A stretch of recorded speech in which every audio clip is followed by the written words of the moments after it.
Hello અમદાવાદની અંદર તમારા માટે મસ્તી મજાનું આજે લઈને આવી ગયો છું કચોરી સમોસા. રાધે કચોરી સમોસા, સાબરમતીના પ્રખ્યાત રાધે કચોરી સમોસા અહીંયા આગળ બહુ જ પ્રખ્યાત છે. લાસ્ટ 30 થી 35 વર્ષ અહીંયા આગળ ધંધો કરે છે. અને બાકી શું સમોસા બનાવે છે, શું કચોરી બનાવે છે, શું સ્વાદિષ્ટ છે. અને બાકી ગરમા ગરમ ફટાફટ અહીંયા આગળ સર્વ કરીને આપે છે ડીશમાં જમાઈને મસ્ત રીતે. અંદર ઉપર બે માસી બાકી ચટણી નાખે છે. આમ મજા આવી જાય. લોકો એક નહીં પણ 3-3, 4-4 કચોરી એકસાથે ખાઈને જાય છે. અહીંયા આગળ એટલું બધું હાઉસફુલ જાય છે. અને બાકી લાઇનની તો વાત જ ના કરો. અહીંયા આગળ કેટલી બધી લાઇન લાગે છે કે લોકો પડાપડી કરે છે આગળ ખાવા માટે, કે કોણ ફટાફટ નંબર આવે ને કોણ ફટાફટ લઈને અહીંયા આગળ સાઈડમાં ખાવા ઊભું રહી જાય, એટલી પડાપડી કરે છે આગળ. અને અહીંયા આગળ આમનું બહુ જૂનું જાણીતું નામ છે.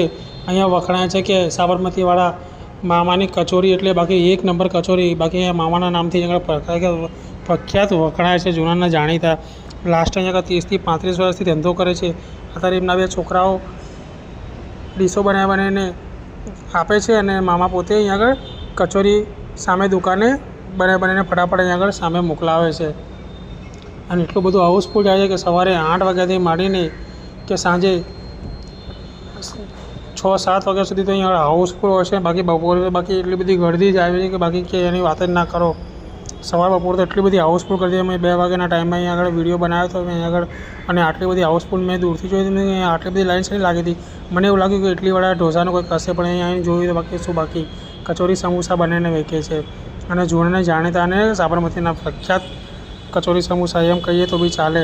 અને ચટણી તો બાકી સ્વાદિષ્ટ અને બેસ્ટ બનાવીને અંદર ઉપર નાખીને બાકી શું આપે છે કે લોકો એક ડીશ નહીં પણ 4-4, 5-5 ડીશ એકી સાથે ખાઈ જાય છે. એવી કચોરી સમોસા પણ બનાવે છે. અને ઘણા વર્ષોથી અહીંયા આગળ તમે કોઈ પણ સાબરમતીમાં આવીને પૂછીશો રિલેશન બાજુ કે અહીંયા મામાના કચોરી ક્યાં મળે છે, તો તમને કોઈ પણ દૂરથી અહીંયા આગળ બતાવી દેશે. એટલું દૂરથી અહીંયા આગળ વખણાય છે અને જૂનું જાણીતું અને પ્રખ્યાત છે.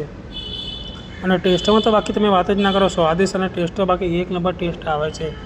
અને ખાવા પીવામાં બી અહીંયા આગળ લોકો લાઈન લગાડે છે આટલી બધી. એટલે બહુ મોટી વાત કહેવાય કે આટલા જૂનાને જાણીતા અને બાકી સ્વાદિષ્ટ હશે, ટેસ્ટી હશે તો જ આટલી બધી લાઈન લાગતી હશે ને અહીંયા આગળ. અને મામા બી બપોરના ટાઈમે સવારે અને બપોરે સામેથી બનીને ફટાફટ અહીંયા તપેલા ભરીને મોકલાવે છે.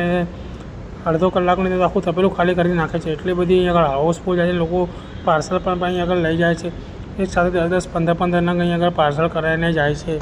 એટલું બધું પ્રખ્યાત છે. અને શનિ રવિ તો બાકી અહીંયા આગળ તમે જુઓ તો લોકો અહીંયા આગળ તૂટી જ પડે છે કે અહીંયા આગળ આટલી બધી હાઉસફુલ જાય છે. લોકો અમે ઊભું રહેવાની જગ્યા બી ના મળે એટલી તમને શનિ રવિ તો અહીંયા આગળ હાઉસફુલ મળી જશે. આડા દિવસે બી અહીંયા આગળ હાઉસફુલ હોય છે, પણ શનિ રવિ તો ઓવરલોડ ભીડ હોય છે. રોડ પર ઊભું રહેવાની જગ્યા પણ નથી મળતી, એટલી બધી અહીંયા આગળ હાઉસફુલ હોય છે. આવું સ્વાદિષ્ટ અને ટેસ્ટી બનાવે તો બાકી કોણ ખાવા માટે ના આવે. અને અહીંયા આગળ કચોરી સમોસા એટલે નાના છોકરાને પૂછો તો પણ તમને અહીંયા આગળ બતાવી દેશે. એટલું મસ્તી અને ફેમસ છે. તો ફટાફટ લોકેશન પહોંચી જાઓ. સાબરમતી રેલવે સ્ટેશનની બાજુમાં 1 મિનિટના અંતરે